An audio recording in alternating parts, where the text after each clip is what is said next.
for tuning into Sundays at the Square. I am your host, Toni Ringgold. Hope everyone is having a wonderful weekend thus far. I know it's been very cold and very rainy and kind of gloomy, but it's also, you know, the holiday time, so I hope that everyone is getting into the holiday season. I know I am super excited about being a part of the City of Killeen Christmas Parade, and of course I'm starting to finally. Now, usually I have my tree up by now, but what had happened was I got super busy with business stuff, and I just haven't had a chance to put it up. So we're gonna make a whole big old to-do for it and do hot chocolate and watch the Polar Express. That's our little thing. So at any rate, I hope everyone is having a wonderful holiday season as we gear up. And that brings me to my beautiful and amazing and oh so intelligent and knowledgeable guests. See, I'm still in business mode, y'all. Guests on the show today, and I'm so excited to have them here. I'm going to allow them to introduce themselves. Hi, I'm Dorsetta Davis. And I am Nicole Redmond, and we are the owners of Joyful Wealth Solutions in Hyco Heights, Texas. Awesome. So tell everybody, what is Joyful Wealth Solutions? So Joyful Wealth Solutions is really a collaboration of two businesses that came together. And we called it Joyful Wealth Solutions because, one, we want people to be joyful with their money. That's what God has called us to do. Right. So then that's abundance and joy. So in order to do that, you have to have wisdom.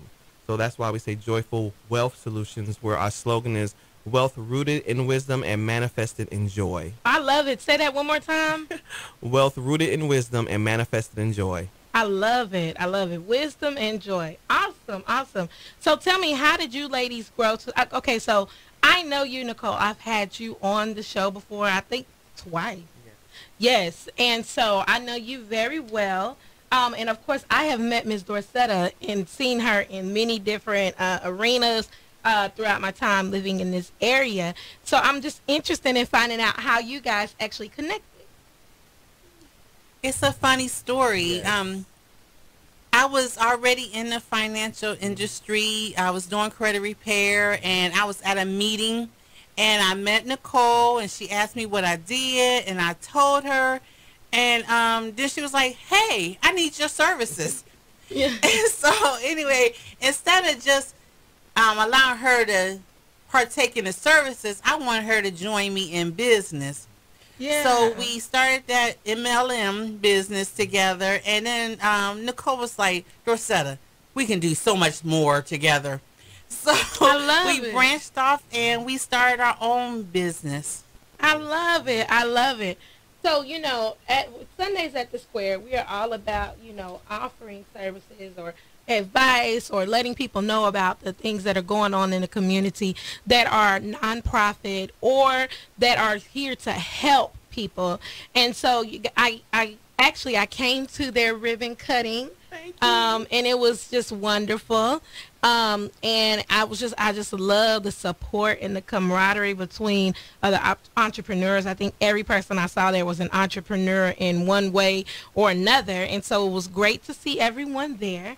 And so with that being said, I saw them and I said, you know what, I would love for you to come on and I would love for you to talk about savings and talk about money during the holiday season, because so many people go out and they spend all of their money.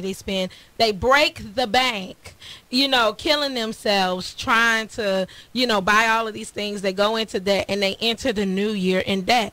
And one thing that I said that I was not going to do was start a new year owing somebody something, can't pay your rent, can't pay your bills, trying to make arrangements because you went out and spent so much money on just things that are going to, next year you're probably not even going to remember that you purchased. And so I really wanted to have you guys to come in and talk about that. And you guys were so gracious to say, you know what, we will stop by. So I definitely appreciate you. And I would love to hear some of your thoughts on it. So I'm going to sit back and relax and let you guys take over. Right. Well, first and foremost, Toni, thank you once again for allowing me and Dorsetta to come on here and speak a little bit. And what we're going to talk about today is 5 things to do to curve your finances in the green instead of the red. So now this is for a specific audience now. Everyone it applies to, but this is for those who, one, are on the path of a wealthy mindset and are stuck just a little bit going to the next level. Okay. This is not for those who are indecisive and fearful of earnest change. Okay. So what does that mean? Wait, you said some big words, but some of our listeners are trying to understand all that. Which one you want me to elaborate on? The whole last sentence. What does that mean? This is not for people who are indecisive and fearful of earnest change. Right? Yes. Okay. Yes. So what we mean by that pretty much is I've been in position before where I need my credit fixed. I need to save money. I need to do this. I need to start planning for the future. And day 1 goes by. Day 2 goes by. You know it, you say it. Right. But there's no earnest change. What are you doing? And that's why I said you're indecisive right now. Yeah. And it's not to say that this, you can't apply these, or you can't apply these because hopefully or prayerfully we are the ones who are going to say, you know what, let me go ahead and do something different. Right. So that's why we stated that if you're on the right pathway, because some people have taken the right path to make those changes, and we understand that it's hard to, break some habits and so forth, but we want people to truly take hold of what they're going to do going into 2019. So I'm glad you got us on today. Yes. I feel like this is the perfect time right at the end of the year. People always have their New Year's resolutions and they say, hey, you know what? For New Year's, I'm going to save my money. I'm going to do better. I'm going to take care of this. I'm going to pay this bill off. Yes. I'm going to build my credit. They say all of these things. And I be honest with you, I've been one of those people too. But it's like, okay, so you say you want to do all of this, but what are the tools and how do you do it? And I think that's where a lot of people, they misstep and then they end up falling back into those old habits. You're so right there, Toni. And then we have 5 things that we want to talk about today. And the first one is having a wealthy mindset. That means to treat your money in an untraditional manner. And Nicole, elaborate on that. Yes, have a wealthy mindset. Look, I'm going to write my stuff. Well, the key thing besides just having a wealthy mindset, like my business partner here said, is treat your money in an untraditional manner. So let's talk about that for a second. This once again goes to mindset. When I'm talking about traditional is what society has categorized you as financially. For example, above or below poverty, middle class, poor mindset, rooted in lack of financial education. This is what traditionally we have, which is why we have certain classes of society. One of many reasons. I'm sure it's other reasons. However, untraditionally is having emergency funds, being active in learning, maintaining, and growing your own personal finances, and using those same healthy habits towards your business finances if you are in business. Right. And untraditional is also self-care and balance with your finances. Untraditional is leaving a legacy behind. So I want you to think about something, right? Think about this. When you start off, say we have Christmas right now coming up. What other holidays? If you go through the whole year, think about all the holidays we have. We have Christmas. What's in January? Well, I'll tell you, for me personally, Christmas, then my oldest and my, I don't call her my stepdaughter, I call her my bonus baby. Both of our oldest children are in January. Then my middle is in February. Then my baby girl's in March. Then my dad is in April. Then myself and my fiance are in May. And my sister, my only sister, in May. Then my mother's in June. Like, it's literally back to back to back. So guess what, though? Guess what? Traditionally, you just said it. And I was going to the aspect of, like, Valentine's Day, Easter, and we ain't 4th even of July. Exactly. So think about this now. You just said this. Now, traditionally, you just named all those things. What would you do traditionally? Traditionally, you go out and you purchase, you spend money, you buy gifts. You do, especially for your kids, you know what I mean? Like, you know, and your mom, like I was born on Mother's Day. So my birthday and Mother's Day is always hand in hand. So even though it's my birthday, I still am going to go take care of my mom. Like, it's certain things. Valentine's Day, like, I'm expecting. Okay, so last question. Last question.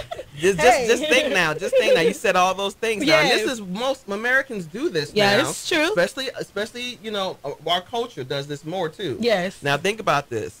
How do you think you'll spend more money or save more money in the process for what you just stated? Oh no, you'll definitely spend more. Definitely. Untraditional. You got to treat your money untraditionally. So what do you do? Go to Dollar Tree and get them a... We gonna get into that.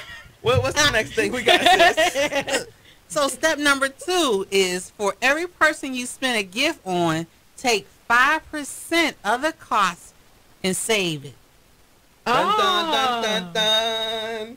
Okay. Okay, so here's what we're talking about, and here's why you're gonna do that. The first, she said that for every gift you spend, everything you spend a gift on, take 5% of the cost and save it. Mm-hmm. This is why. 1, it teaches you to save first and spend second.